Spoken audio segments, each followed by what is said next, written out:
Nouvelle cible surprenante pour le PSG en attaque entre Mbappé, Bellingham et Vinicius. Carlo Ancelotti a tranché et ça ne va pas faire plaisir aux deux autres. Et Lamine Yamal qui tranche entre Messi et Neymar. Abonne-toi, le journal du foot, ça commence maintenant.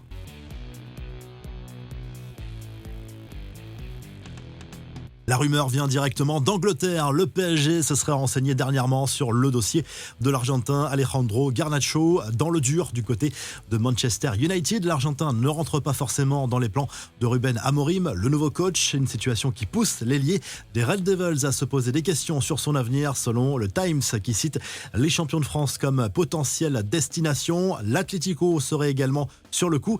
Concernant l'avenir de Xavi Simons, de nouveau prêté à Leipzig cette saison, ça se précise. A priori, le PSG n'en veut plus et compte surtout réaliser un joli coup financièrement avec une vente l'été prochain. Le club allemand veut boucler l'opération, reste à fixer un prix et la saison moyenne du milieu de terrain néerlandais fait baisser sa cote actuellement. L'OM officialise la promotion de Mehdi Benatia, l'ancien international marocain qui collabore avec le club olympien depuis plus d'un an comme conseiller sportif, a été nommé directeur du football. Ses missions vont être élargies.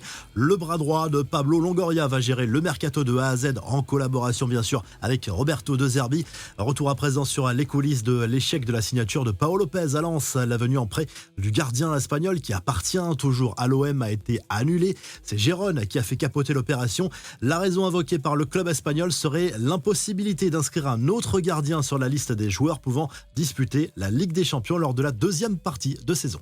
Le Real à la conquête d'un nouveau titre. Le club merengue affronte Majorque ce jeudi soir en Arabie Saoudite. Demi-finale de la Supercoupe d'Espagne face au dernier finaliste malheureux de la Coupe du Roi. Coup d'envoi à 20h. Match à suivre sur l'équipe Live Foot.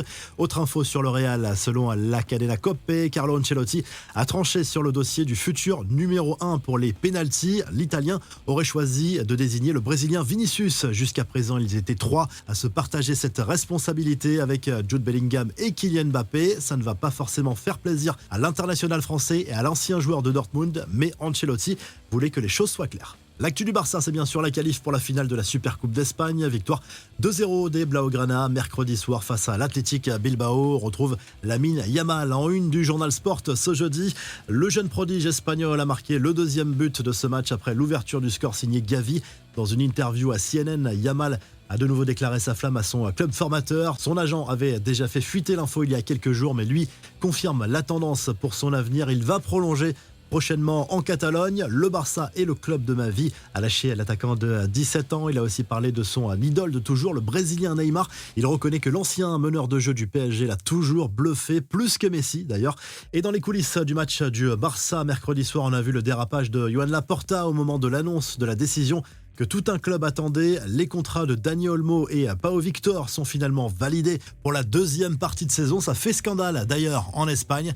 Encore une magouille bien ficelée pour les Blaugrana. Les caméras de la chaîne espagnole Esport 13 et de l'émission Chiringuito ont capté le moment où le boss du Barça a appris la nouvelle. Laporta a lâché quelques insultes et bras d'honneur au passage. Pas de doute sur les personnes visées, en l'occurrence les dirigeants du foot espagnol qui ont mis des bâtons dans les roues du club catalan.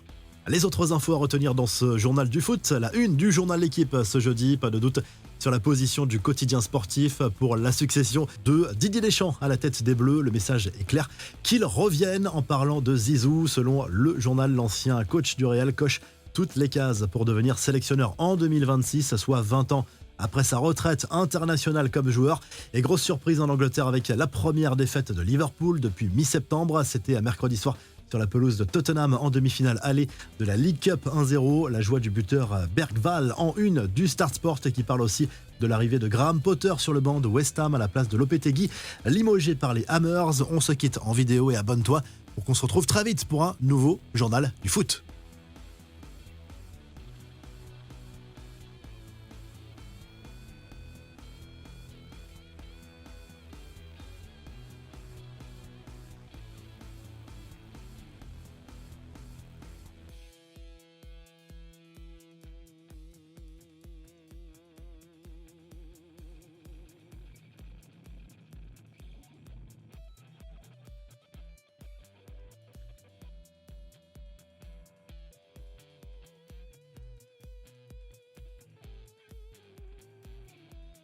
Héritier d'une forte lignée, à mon tour de vous faire vibrer.